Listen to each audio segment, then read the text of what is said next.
खनिज मंत्री बृजेंद्र प्रताप सिंह ने हड़ताल करने वाले ट्रक ऑपरेटरों की मांगों का समर्थन करते हुए उसे जायज बताया है। खनिज मंत्री ने कहा कि परमिट पर चलने वाले खनिज वाहनों पर कोई कार्रवाई नहीं होगी। साथ ही उन्होंने कहा कि खनन ठेकेदारों को निर्देश दिए गए हैं, जिसके बाद उन्हें स्थानीय लोगों को रोजगार देना होगा। खनिज मंत्री से बात की हमारे संवाददाता जुगल किशोर शर्मा ने।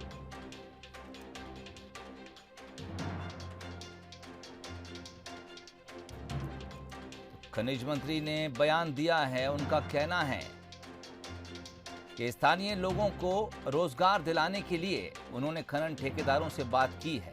जहां जहां खनन होगा और जो ठेकेदार उसकी जिम्मेदारी संभालेंगे, उनको वहां के स्थानीय लोगों को रोजगार देना होगा।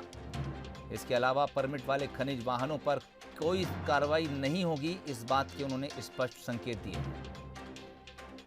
करने के लिए खनिज मंत्री बृजेंद्र प्रताप सिंह जी हैं। सर, एक खनिज जैसा मसला होता था जिसके बारे में कहा जाता था कि खनिज बाहुबलियों का काम है या बहुत धनपति होंगे उनका काम है। लेकिन अब सरकार कैबिनेट ने फैसला किया है कि जो ज़मीन है, जहां अगर आपके पास ज़मीन है और अगर आपके पास कोई खनिज निकल रहा है तो आप उसका उपयोग कर सकते हैं या व्यवसाय कर सकते हैं। तो खनिज जो है वो आम आदमी की पहुँच के अंदर आ रहा है, ऐसा माना जा सकता है?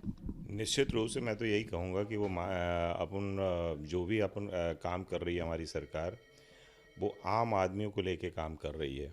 जैसा कि आपको विदित हो कि माननीय मुख्यमंत्री जी ने घोषणा की थी, जहाँ पे कोई माइंस एक्टिविटी होंगी वहाँ पे 75% रोज़गार हमारे वहीं के क्षेत्र के लोगों को दिया जाएगा।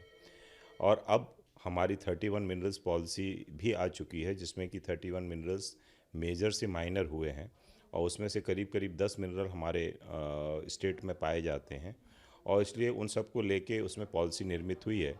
और मुझे ऐसा लगता है कि 200-250 करोड़ का और हमारा इजाफा होगा जैसे ये पॉलिसी से हमारी माइंस जाएंगी। दिनों में ये भी देखने आता है कि कुछ हड़ताल पर भी थे ट्रक एसोसिएशन वाले, ट्रांसपोर्ट वाले। उसके अलावा ये भी एक कई बार देखने में आ रहा है कि एक ही नंबर के 2-2 3-3 ट्रक चल रहे हैं जो रॉयल्टी चोरी कर रहे हैं। तो इस पर विभाग किस तरह से एक्शन लेगा? मैं इस पे हमारे कुछ बैरियर्स पे अब चेकिंग चालू हो रही है और ये बात निश्चित रूप से जो आपने बोली कि होशंगाबाद और आपके इधर नरसिंहगढ़ साइड के, आपके नरसिंहपुर तरफ के इन लोगों के बीच की स्ट्राइक हुई थी और वो स्ट्राइक 3 दिन पहले ही हमने उसको तोड़ा है।